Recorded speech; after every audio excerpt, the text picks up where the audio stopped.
Good afternoon. Welcome to this regular meeting of the Providence City Council. Mr. Clerk, please call the roll. Council President Matos. Present. Councilwoman Anthony. Present. Councilwoman Castillo.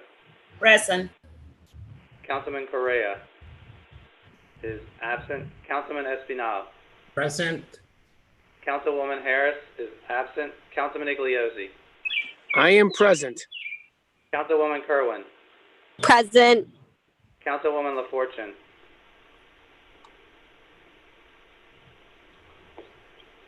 She's muted.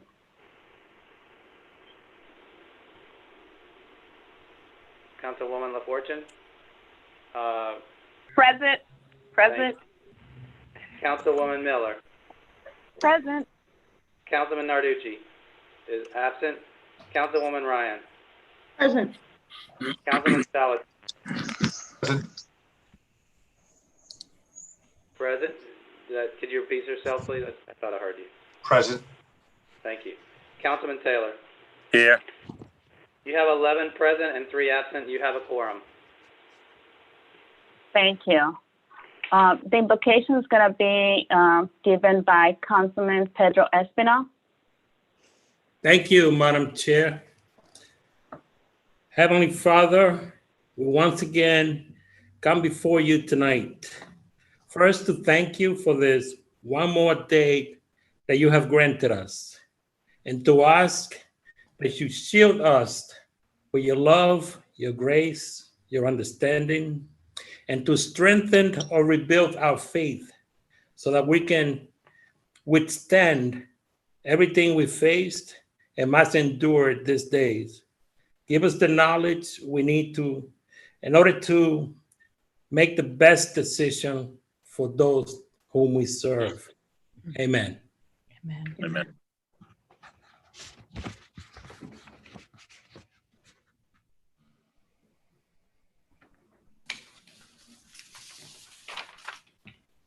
The Pledge of Allegiance is going to be led by Majority Leader Joanne Ryan. Pledge allegiance to the flag of the United States of America and to the republic for which it stands, And one nation, one nation, under God, indivisible, with with liberty liberty and justice for all. for all.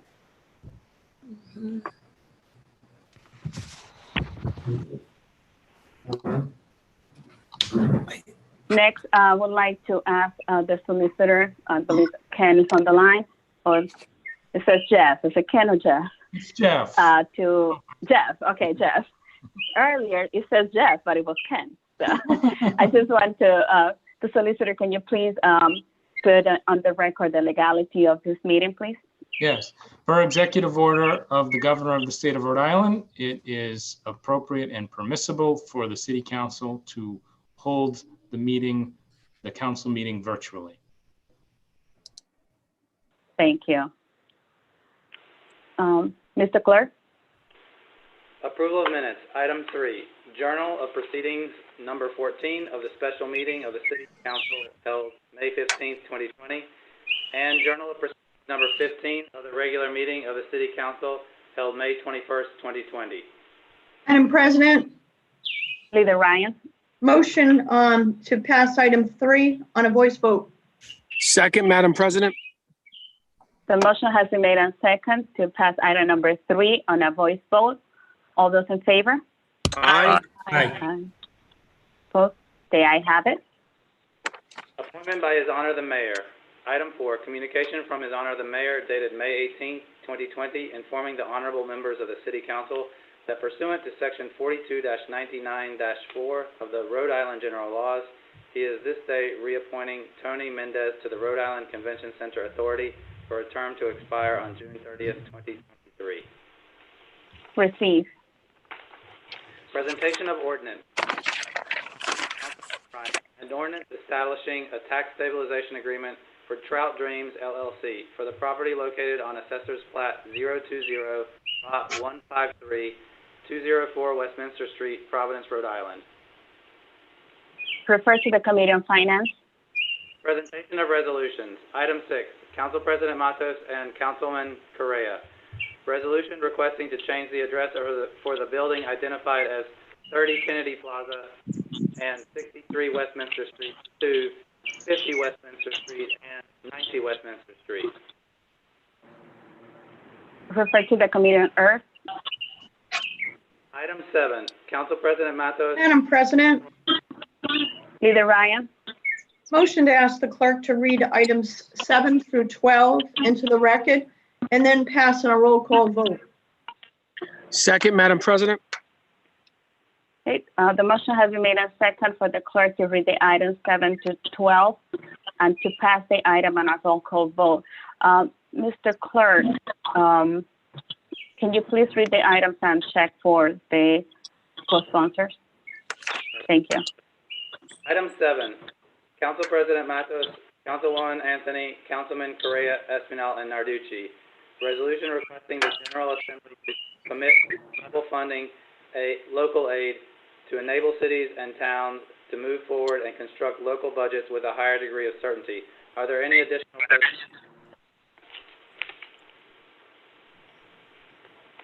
Item 8. Oh, hang on. Sorry, this is Councilman Salvatore. I will co-sponsor item number 7, please. So noted. Any others? Madam President, I would like to co-sponsor item number 7 also, please, and actually 7 through 12 if I could. I'll cut right to the chase if I could, Madam President. So Councilman Salvatore to item number 7, Councilman Iglesias to items 7 through 12. Madam Yes. President, Thank you, since Madam we're President. on 7, I would also like to be listed as a sponsor. Okay, Councilwoman Ryan and Councilwoman LaFortune. Thank you. Councilwoman Castillo. Councilwoman Miller, do you want to be co-sponsor? Yes, please. I thought I had. Thank you. Okay, thanks. Thank you. Good. All right. Okay, I have Councilors Matos, Anthony, Correa, Espinal, Narducci, Salvatore, Iglesias, Ryan, LaFortune, Castillo, and Miller. Item 8, Councilman Espinal, Councilwoman Anthony and Harris, and Councilman Iglesias. Resolution requesting personal protective equipment for all Rhode Islanders who test positive with COVID-19. Are there any additional co-sponsors?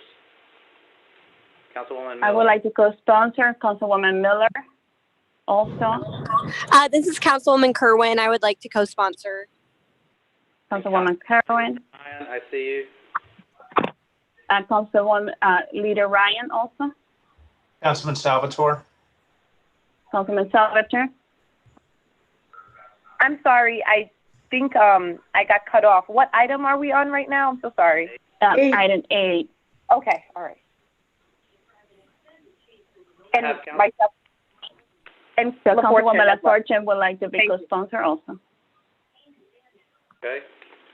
I have Councilman Espinal, Councilwoman Anthony and Harris, Councilman Iglesias, Councilwoman Miller, Matos, Kerwin, Ryan, and LaFortune, and Councilman Salvatore. And Councilwoman Castillo also. Sorry about this. I'm sleeping over here. 7 and 8. Can I be on both of those? Yes, sir. Thank you. Councilman Taylor Sorry. for both. So noted. Item 9, Councilwoman Kerwin, Miller, Anthony, Councilman Espinal, and Narducci. Resolution urging Governor Raimondo to enact a complete eviction moratorium. Any additional co-sponsors? LaFortune. Councilwoman LaFortune. Madam President, Chairman Iglesias. yeah, I just for the clerk's purposes, if it's okay for the sponsors, I'd like to sponsor 9, 10, 11, and 12. So you can just put me on all of them if that's okay for the co-sponsors. So noted. Thank you. Yeah. Thank you, Madam President. You're welcome. Actually, I'll do both. I'll do that too. 9, 10, 11, and 12. That way I don't have to. And one at Madam a time. President, the same for me. And so Councilman Taylor would like to do the same thing. Councilwoman Miller. Yes, thank you. Councilwoman Leader Ryan. Council President, for 9 and 10 for me, I'm already on 11 and 12. Thank you. Okay. Councilwoman LaFortune would like to do the same thing.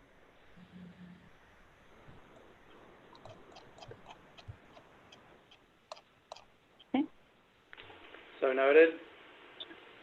Item 10, Councilwoman Kerwin, Miller, Anthony, Castillo, Espinal, Councilman Espinal, Councilwoman Harris, Councilman Narducci, Councilman Igliozzi, Taylor, and Councilwoman Ryan and LaFortune. Resolution condemning Omni Providence Hotel endangering public health and worker safety with unwarranted cuts to health care. I would like to be listed as co-sponsor also. And Majority Leader Ryan also would like to be co-sponsor. I had her. Yeah, I didn't have the council president. That's why I was interrupting, and I knew that was her desire. Thank you. Councilman Salvatore. Councilman Salvatore also. Thank you. Item 11, Councilwoman LaFortune, Anthony, Miller, Ryan, and Councilman Espinal, Igliozzi, and Taylor. Any additional sponsors from the resolution requesting mobile COVID-19 testing to all Rhode Islanders? Majority Leader Ryan, Councilwoman Castillo, Councilman Miller, Salvatore. Yes, thank you. Council President, would it be possible to speak on items 11 and 12? Sure. Sean, should we read 12 also for her to speak, or can she speak on both right now? Item 12, Councilwoman LaFortune, Anthony, Harris, Miller, Ryan, and Councilman Espinal, Igliozzi, and Taylor. Resolution requesting a streamlined regulatory process for outdoor dining. Any additional co-sponsors? Councilman Salvatore. Councilman Salvatore. I would like to co-sponsor both 11 and 12. So noted. Carmen Castillo, Councilwoman Castillo would like to be co-sponsor also. So noted. Any additional? I want to make sure I'm on 12. Am I on 12? Yes, you are, Majority Leader. Thank you, sir. Yeah. Councilwoman LaFortune, you would like to speak on items 11 and 12. Go ahead. Yes, thank you, Council President, and thank you to all who've joined me and my other council colleagues in co-sponsoring these two resolutions.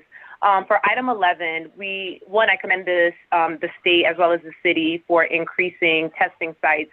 But one of the greatest challenges, particularly in communities that are disproportionately affected by COVID-19, is access to the testing.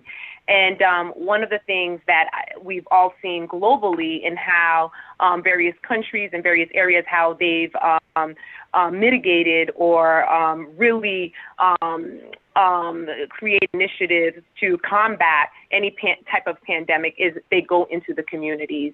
And one of the things that would be essential is creating mobile testing opportunities that are going into neighborhoods, that are going into housing projects, that are going into densely populated areas, so that we're not asking the community to go out and test, but we're actually bringing the test to them. For item number 12, there are many restaurants, particularly our small businesses, that are creating plans and figuring out how to reopen, how to create outdoor dining space, how to spread out or reconfigure their indoor dining.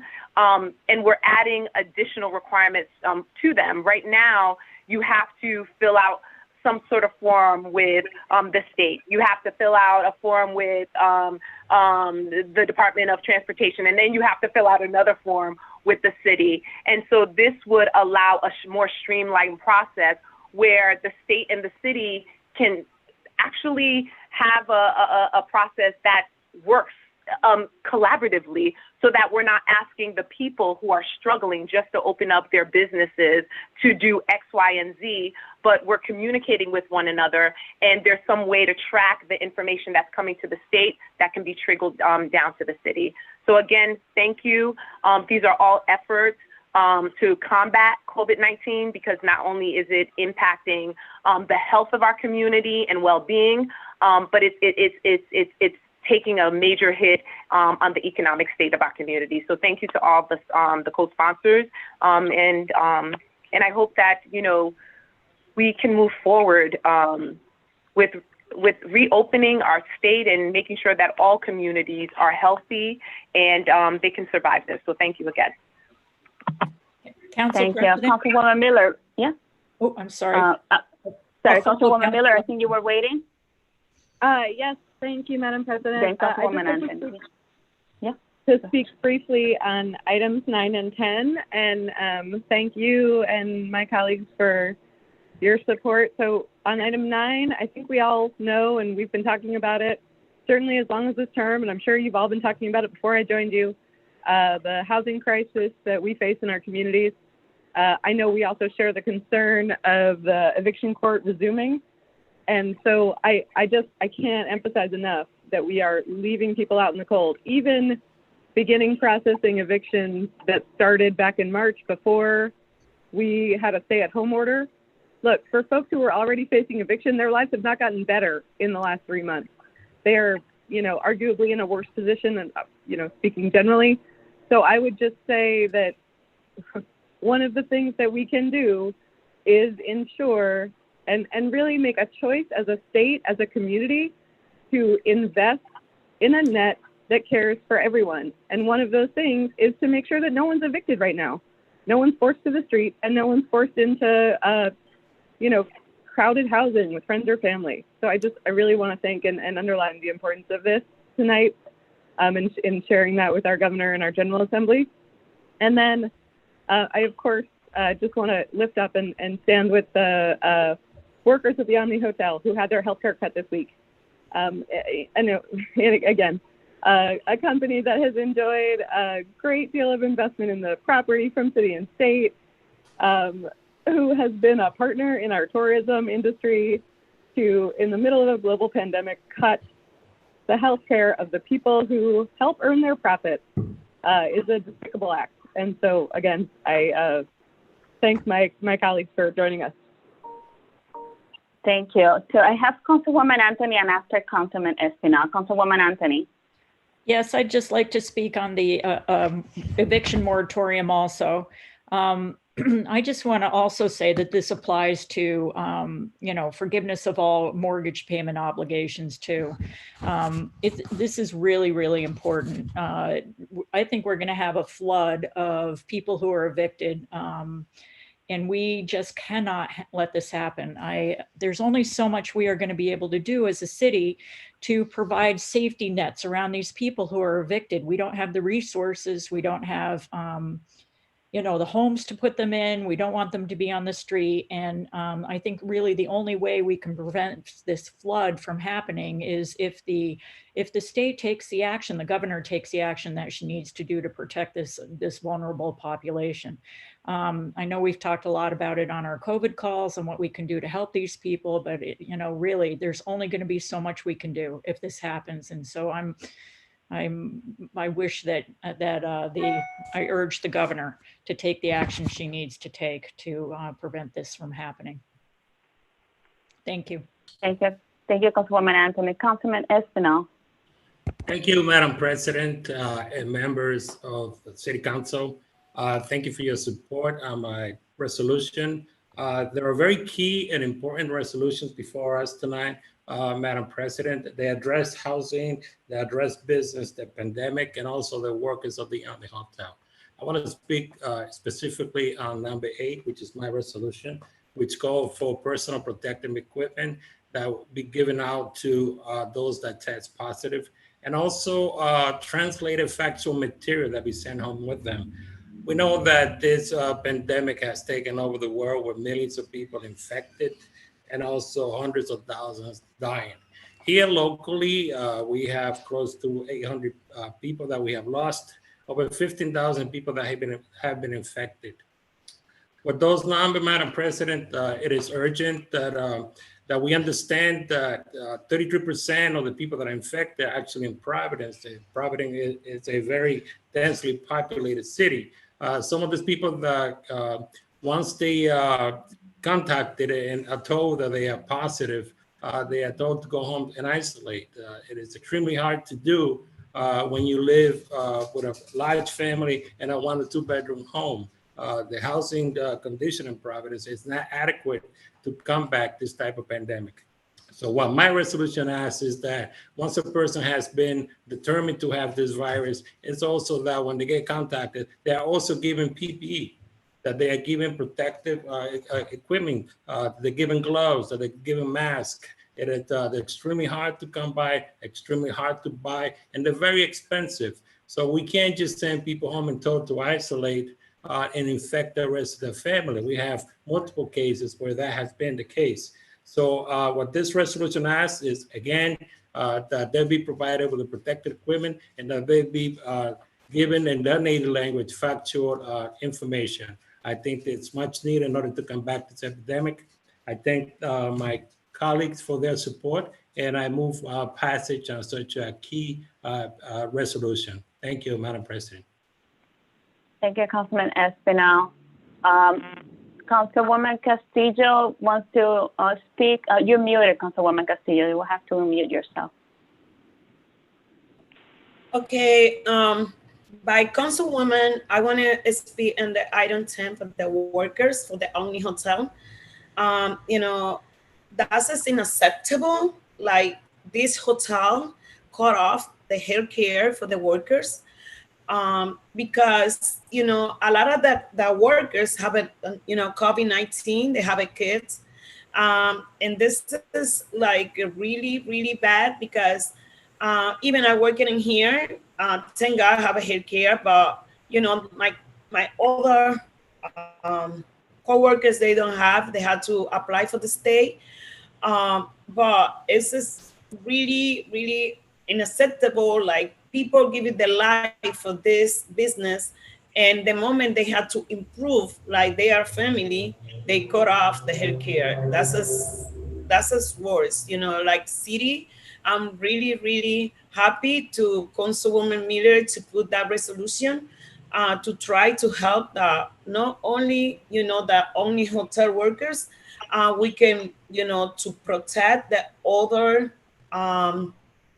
hotel in the city, like, you know, so they do the same. Thank you. Thank you, Councilwoman. And as I would like to also add to your comments that in the middle of a pandemic, it's not the best time and to be cutting down on health care for the workers, especially on a hotel that has people coming in from different locations, and the workers are exposed more than any other workers. So thank you, Councilwoman Miller, for putting this resolution.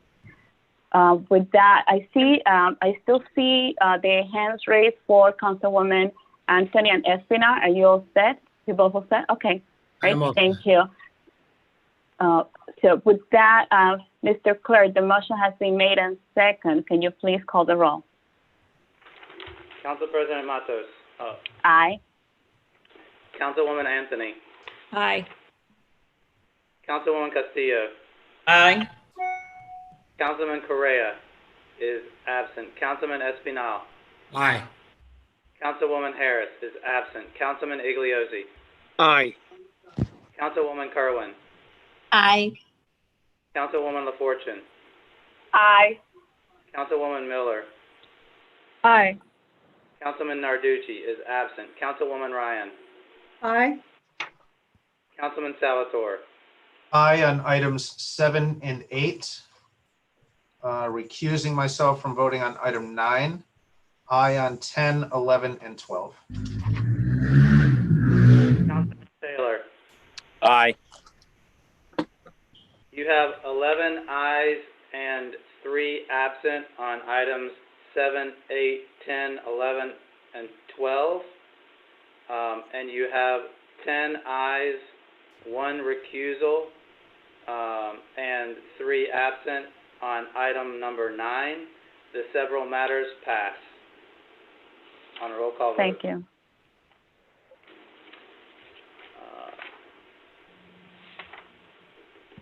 Reports from committees. Sorry, apologies. Yes, reports from committees. Committee on Public Works, Councilman Michael J. Correa, Chairman. Madam President. Madam President, motion to ask the clerk to read item 13 and 14 into the record and to pass on a roll call vote. Second, Madam President. The motion has been made and second to ask the clerk to read items 13 and 14 into the record, and both items will be passed on a roll call vote. Mr. Clerk.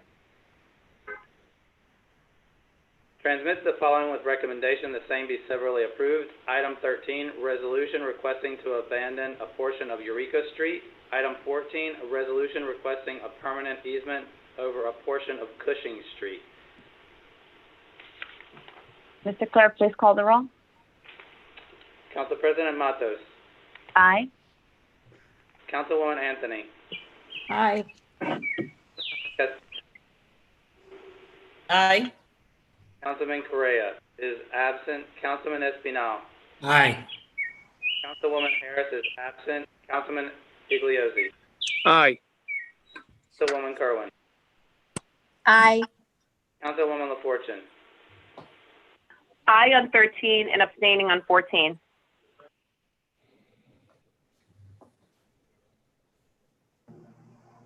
Councilwoman Miller. Aye. Councilman Narducci is absent. Councilwoman Ryan. Aye. Councilman Salvatore. Aye. Councilman Taylor. Aye.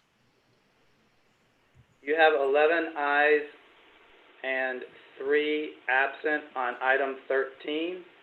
You have 10 ayes, 1 abstention, and 3 absent on item 14. The several matters passed on a roll call vote. Transmits the following without recommendation. Item 15, petition from Jennifer Hawkins, Executive Director, 1 Neighborhood Builders, 66 Chapey Street, Providence, Rhode Island, 02909, dated April 28, 2020, submitting a utility easement through a small portion of the northwest corner of Riverside Park. Madam President, Leader Ryan. I'd like to make a motion on this item to continue it indefinitely at the recommendation of our solicitor, who's recommended a different approach, not that he wasn't in favor of it. However, the letter is on file. So Second. vote to continue indefinitely. Second, Madam President. Motion has been made and second to continue item number 15 indefinitely. Any discussion on this? All those in favor? Aye. Aye. Aye. Aye. Opposed? The ayes have it. Committee on Ordinances. Councilwoman Joanne Ryan, Chairwoman, transmits the following. Madam President.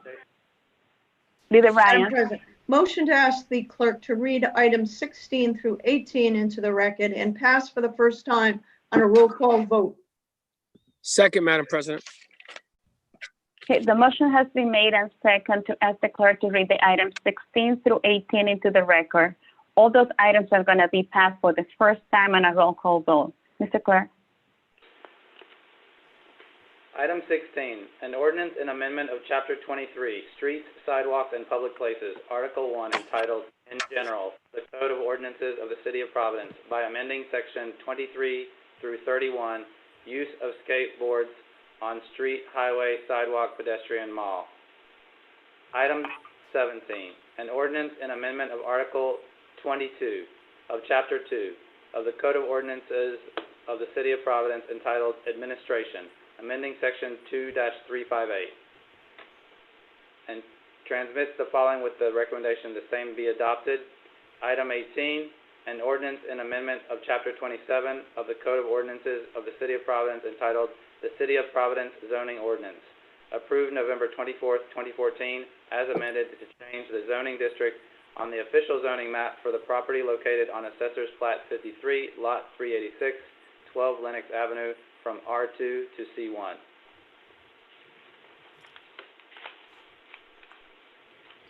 Thank you. The motion has been made and second. Any discussion in any of these items? Madam President, if I could briefly speak on 16 and 17. Councilwoman Miller. Thank you. I just want to thank the sponsors and the Ordinance Committee also for the conversation around allowing skateboards onto our streets, and the folks who worked. It's just a long time coming, and I just want to recognize that before we before we move it. And it was a good public process and a good conversation.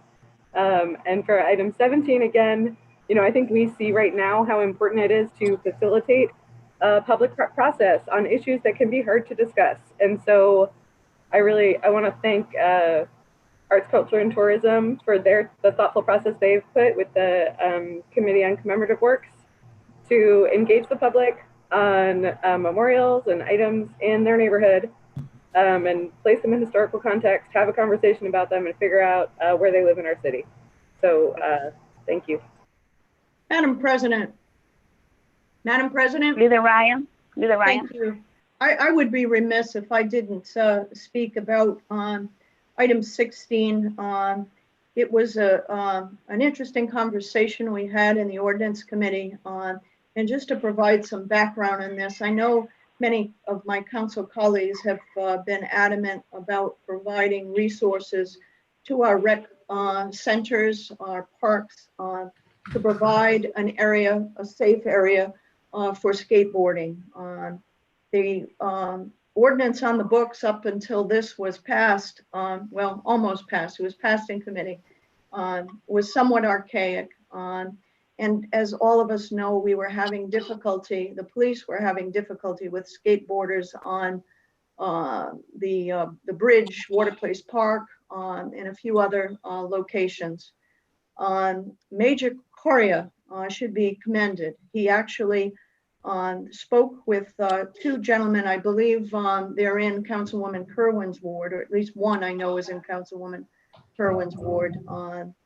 They spoke to them, he spoke to them, and they worked out language to change this ordinance, basically to modernize it, to recognize that the council's initiative to make provisions for skateboarding, safe skateboarding, and make provisions for safe skateboarding in certain locations, prohibiting them from operation on the pedestrian bridge, the Waterplace Park, some of the more problematic areas.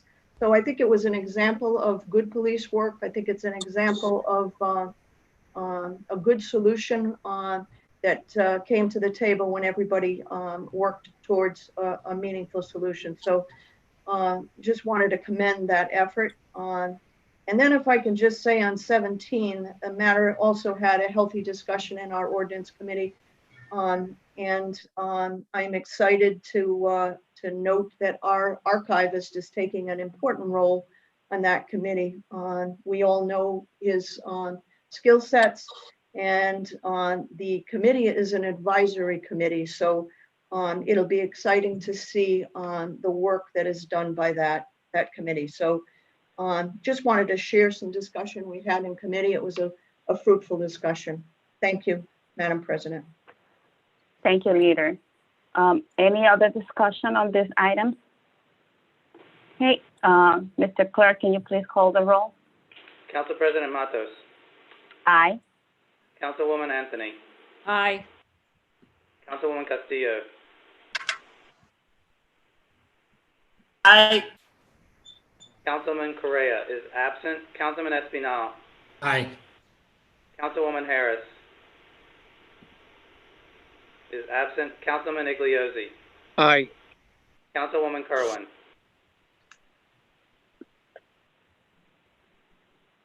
Councilwoman Kerwin. Aye.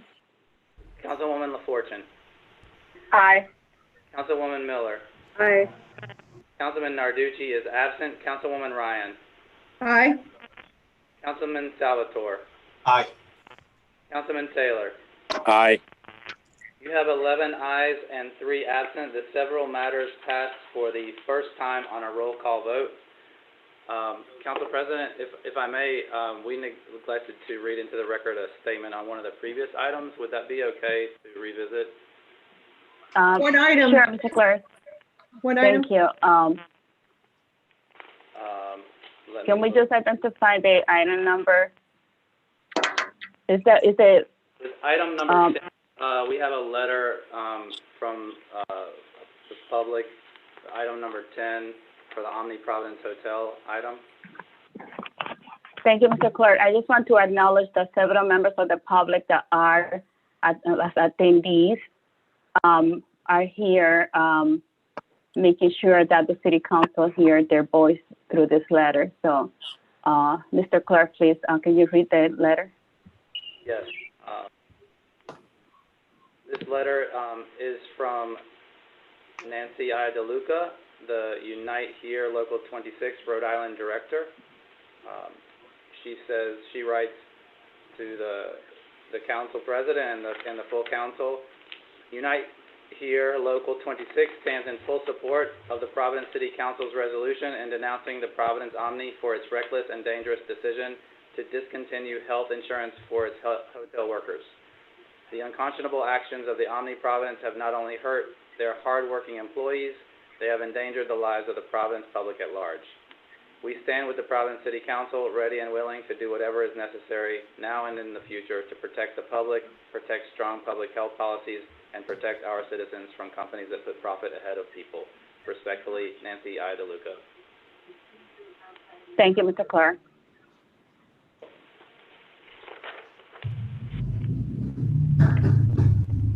From the clerk's desk, petition from Andrew M. Tice, Esquire, AICP, Ursillo, Tice, and Rich Limited, 2 William Street, Providence, Rhode Island, 02903, requesting a permanent underground easement below a portion of Brook Street. Thank you. Just for the council members, we're back on item number 19. And this item is going to be referred to the Committee on Public Works. Item 20, petitions for compensation for injuries and damages.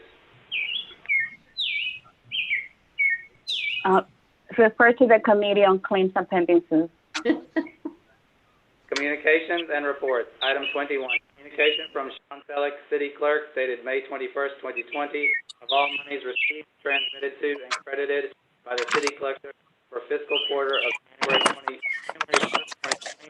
2022, and including March 31st, 2020, an amount of $2,406.65. Receive. Presentation of resolutions and congratulations. Item 22, Council President Matos and members of the City Council, resolution extending congratulations.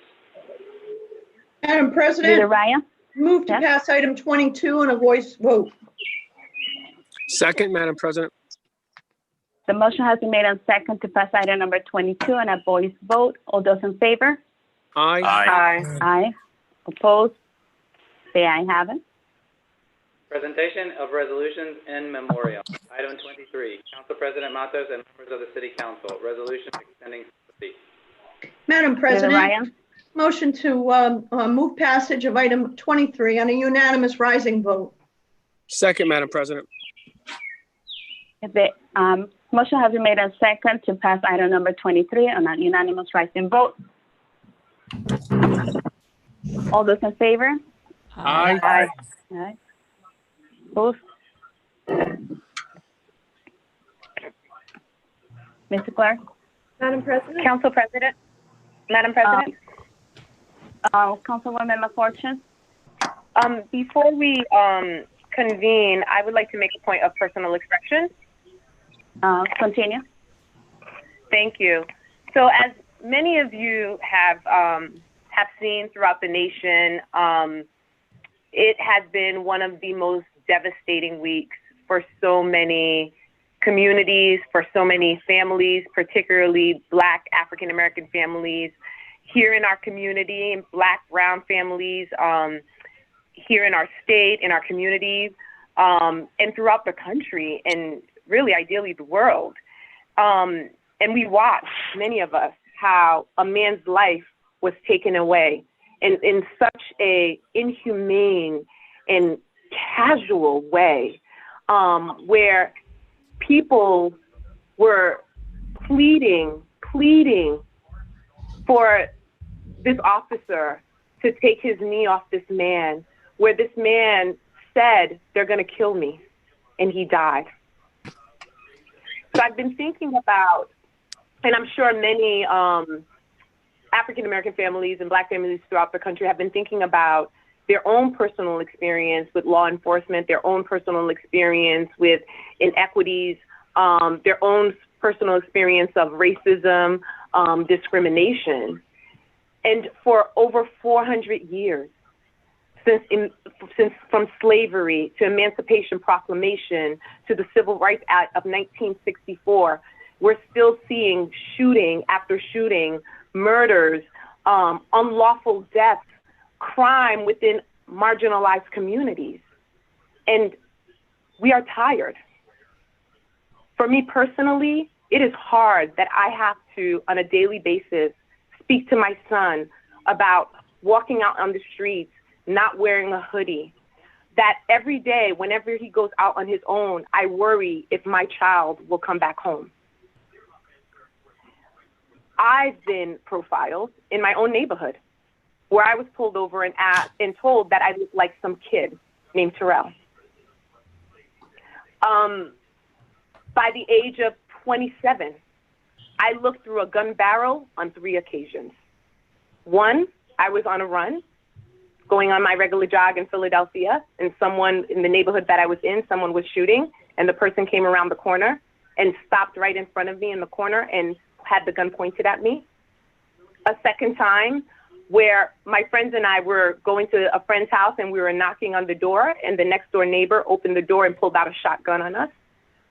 The third time, it was right after 2 months after my daughter was born. I was heading back to work, and the police officers came to the wrong house with incorrect information, and they raided my house, and I opened my back door, and the guns were drawn, and they had us in the middle of the living room with my 2-month-old child and my then 7-year-old son who was going to turn 8 the next month.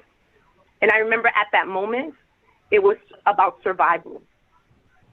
Because one move that would be perceived as a threat would cost me my life. We are continuously seeing inequities within our communities. We see them in our schools. We see the buildings, the condition of our buildings that our students are learning in. We see a curriculum that is supposed to be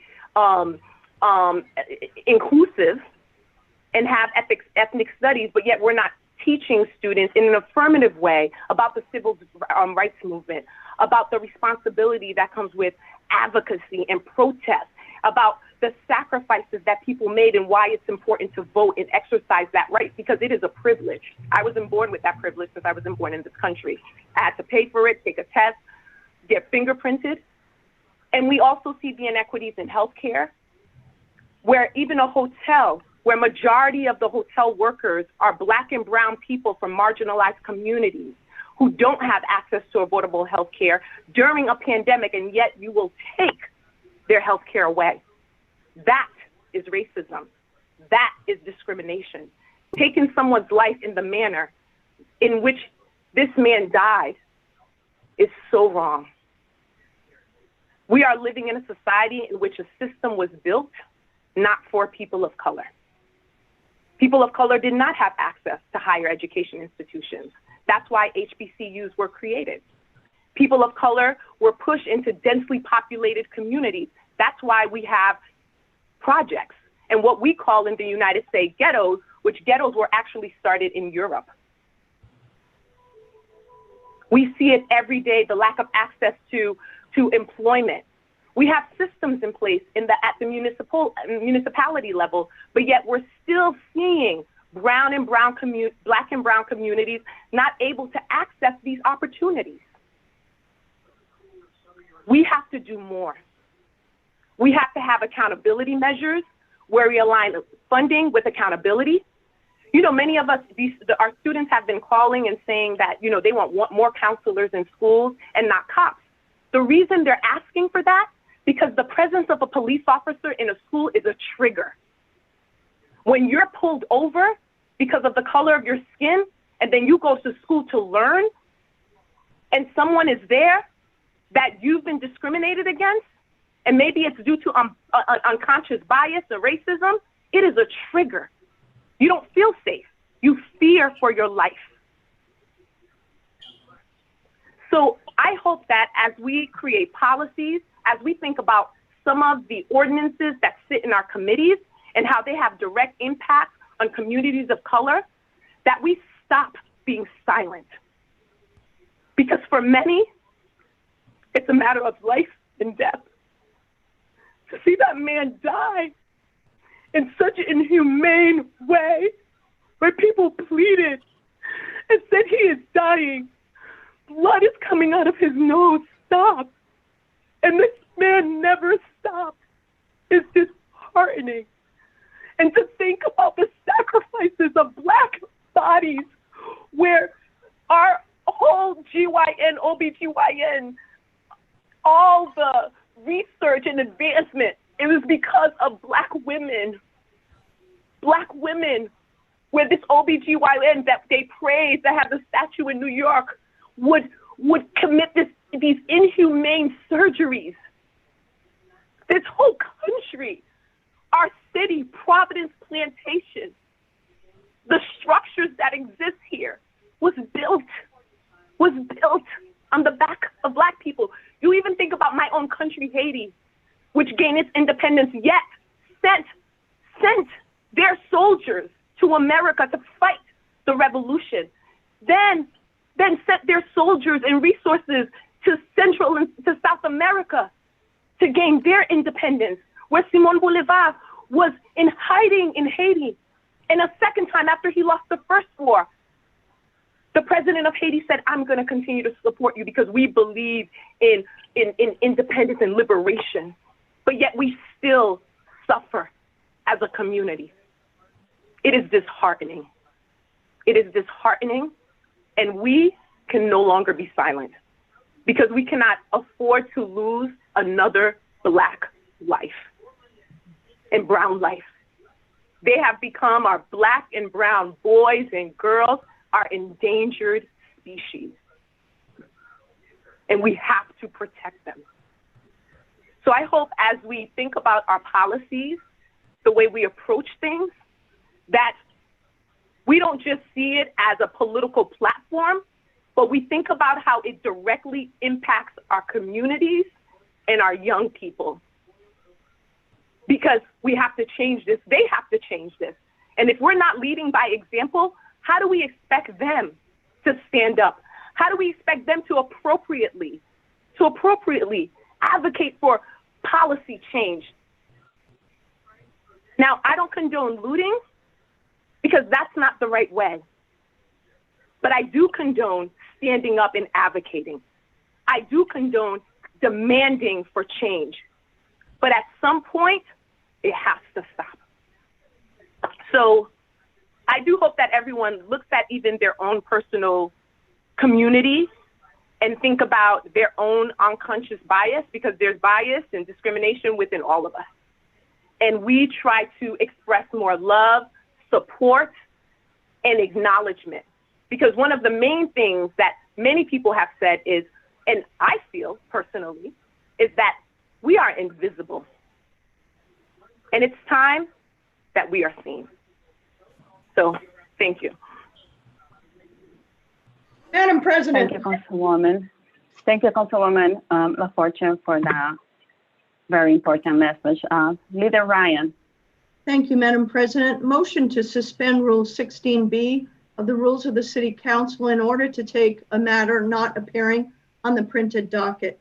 Second, Madam President. Okay, the motion has been made and second to suspend the rules of the City Council 16B to take an item that didn't appear in the printed docket. Mr. Clerk. Item 24, Executive Order 2020-8, submitted by His Honor the Mayor, dated June 2nd, 2020, State of Emergency Declaration.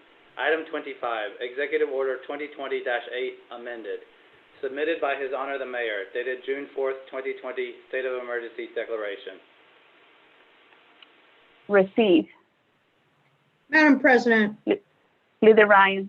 Motion to adjourn this meeting this evening in memory of the loss of George Floyd. Second, Madam President. And the next council meeting will be held Thursday, June 18th at 7 p.m. It goes back to our regular hour. Thank you. The motion has been made and second to adjourn tonight's meeting on memory of George Floyd. All those in favor? Aye. Aye. Aye. Oh, the ayes have it.